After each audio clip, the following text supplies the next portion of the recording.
Alright, you gits. I want them boarding torpedoes in place right now. We's almost done with this big chopper thing, and I wants to crump something.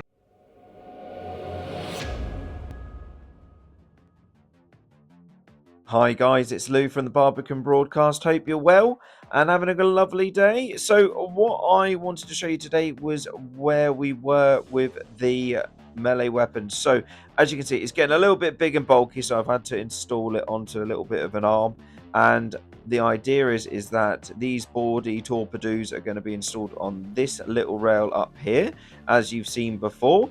And then what I'm hoping to do is add all the bits and bobs that will basically make sure that it looks good whilst it's in place. That is the scaffolding, ladders, gantries, and the hydraulic ram.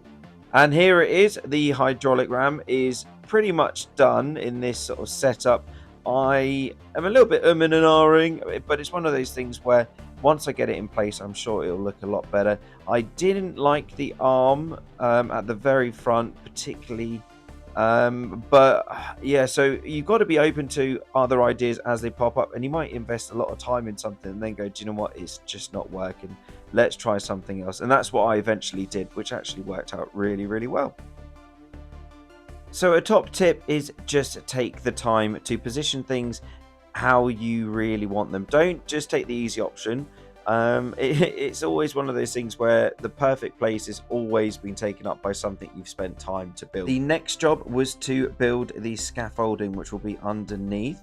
So hopefully the idea is that orcs will be stacked up on here waiting to get in the boarding torpedoes, and then also adding all the gubbins and rivets to the hydraulic ram housing. Gosh, got to think about something a bit more snappy to call that. Now this is quite unfortunate, so as you can see here that I'm actually still putting bits and bobs onto something which I will inevitably rip off.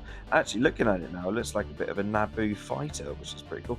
But and I also wanted to put some rivets onto the underside as well. These are the bigger ones, which again you can get from Poundland super cheap in about packs of 1,000 it seems, and I think I bought a packet about 5 years ago and I still have not used them all up. So I also took the opportunity to get some PVA glue onto the right hand side of the melee weapon and get some of those rivets on. This side is a little less patchworky, so I'm trying my best to make it a little bit more ornate, if that makes any sense. And then I also was able to put together this palisade, I'm going to call it a palisade, for underneath the walkway, which hopefully you'll see shortly. And here we are, almost the final product, which I really do think we are getting close, guys, so it's quite nice actually. So this is the gantry which I made, or walkways, however you want to call it. So some parts are made from a plastic fly swatter you can get from Poundland in the summertime. Made some railings with some bits of a wooden dowel. The ladder was really nice and easy to make. It took a lot less time than this other one which I made from EVA foam. But then again, I do love that it will look like a real bit of contrast between wood and rusty metal, so it's pretty cool. And yes, that is a disposable soy sauce bottle which I've hooked up to look like it's a bit of an oiling device for the chainsaw, which I thought was a nice little cool addition. Then we have the dangling chains holding up the gantry, which look pretty cool. Bit of super glue holds them all in place and keeps them all straight. And then on the back of the hydraulic ram as well, a cool little bit of chain that's completely superficial, is held up by half a ton of super glue. And here is the new business end of the hydraulic ram, which looks far better. I had this old iconography of Gork and Mork lying about, and I thought it would be a nice opportunity to use that.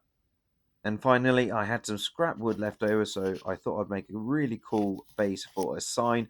I do love using signs throughout my projects. It's a nice way of getting some orky glyphs and slogans, and normally just threats. It's just threats, really, with orcs, isn't it, of course? Just wanted to say thanks ever so much for joining me today. Thank you for the great comments I've had in the last week. And yeah, it means a great deal for me just to be able to get this project going and yeah, the support is really fantastic. So thanks ever so much once again. Hope you all have a wonderful start to your weekend, and I will see you next time.